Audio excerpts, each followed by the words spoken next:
recent times, we are faced with many views on the LGBTQ community, both outside and inside the church. Friends, let us now understand the official Catholic Church approach towards the LGBTQ community. We are all sinners, and we are not here to judge, condemn, or discriminate the other. We are all children of God, enjoying the same human dignity. How great a sinner we may be. When we call out to Jesus, He reaches out for us. When Peter was faced with the storm, he faltered in his faith and he cried out, "Lord, save me." And Jesus stretched out His hand to hold Peter.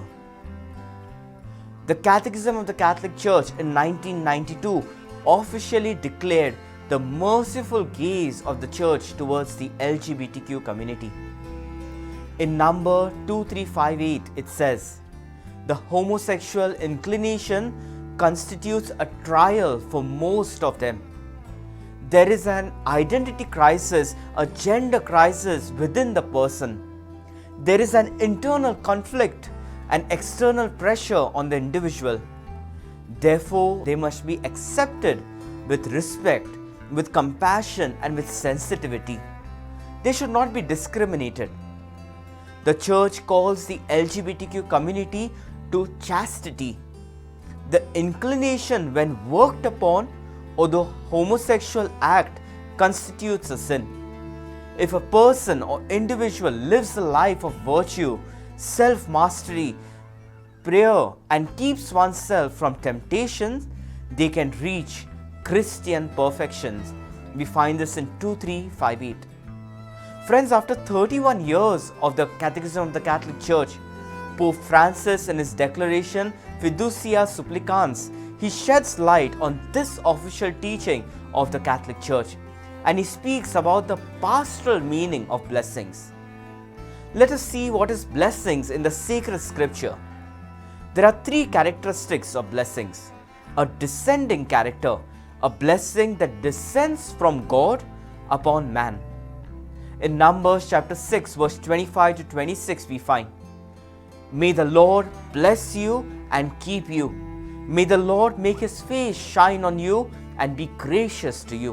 It has a descending character. The next is an ascending character. It is praising and thanking God for His mercy and faithfulness. It's from the earth to heaven. In Psalm 103 verse 1 we find, "Bless the Lord my soul and that is within me. Bless His holy name." And the third character is blessing others.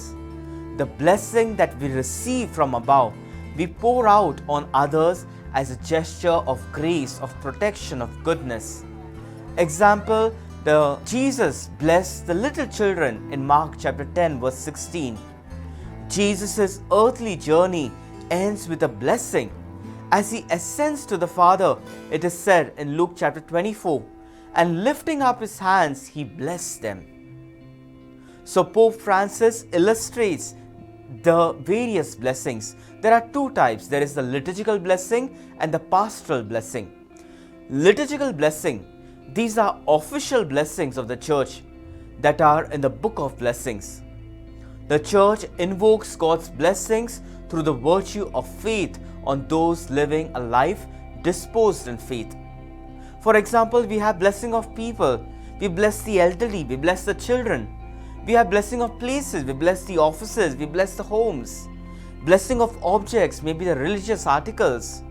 Blessing of food, the blessing on the first harvest. Now there is another blessing, that is a pastoral blessing.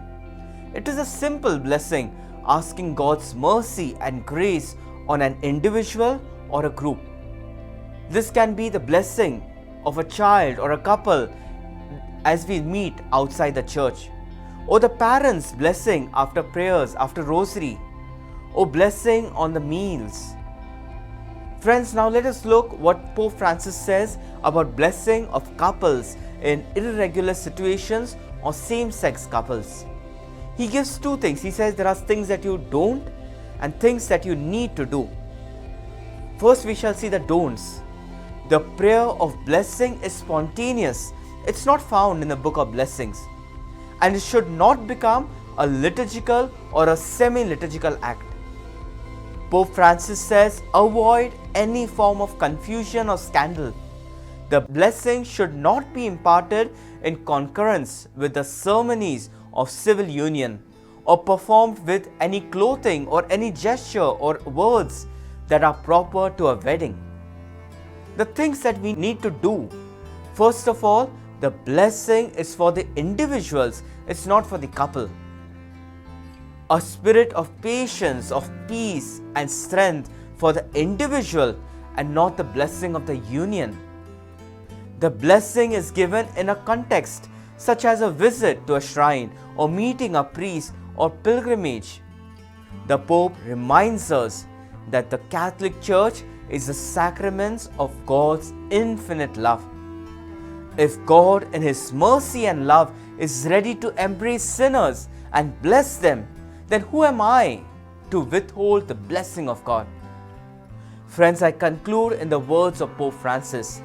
He says, let the church always be a place of mercy and hope, where everyone is welcomed, loved and forgiven.